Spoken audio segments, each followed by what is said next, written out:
Kerbela imtiyazı kıldıgan içinden Hüseyin eşki namazı Katilin secdeden Kesti Hüseyin boğazı Katilin secdeden Kesti susuz boğazın Kerbela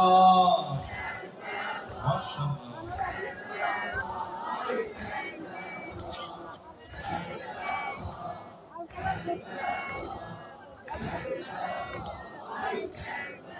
Bir de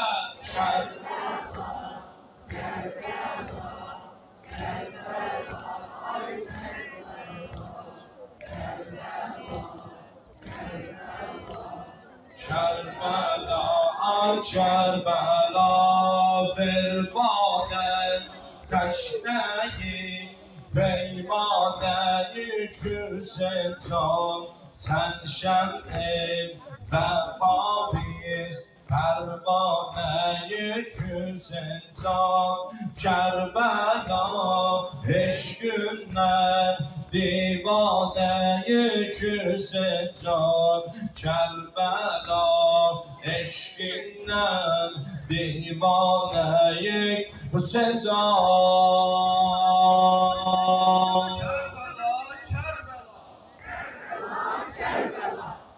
Senden isterim. Yüreklerde beslerim.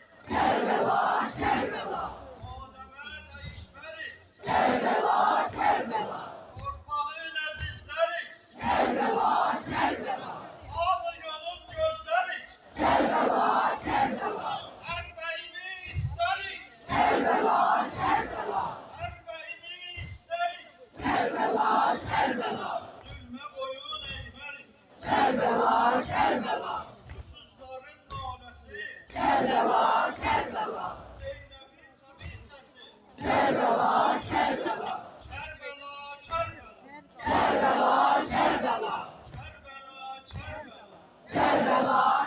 Katılan Hüseyin Abdullah Hüseyin taberizen kıyamet her saat ve her dakika saniye hemşelene.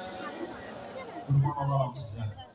Böyle olanda da takdir bozulur. Məclis xanımla gedə bilmir. Hər dəfə demək olmur.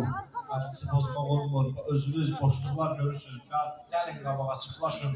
Bu günləri bax yanımızda məsafə də olmasın. Məsafə. Bu gün şeytanın belin qırın bu günləri.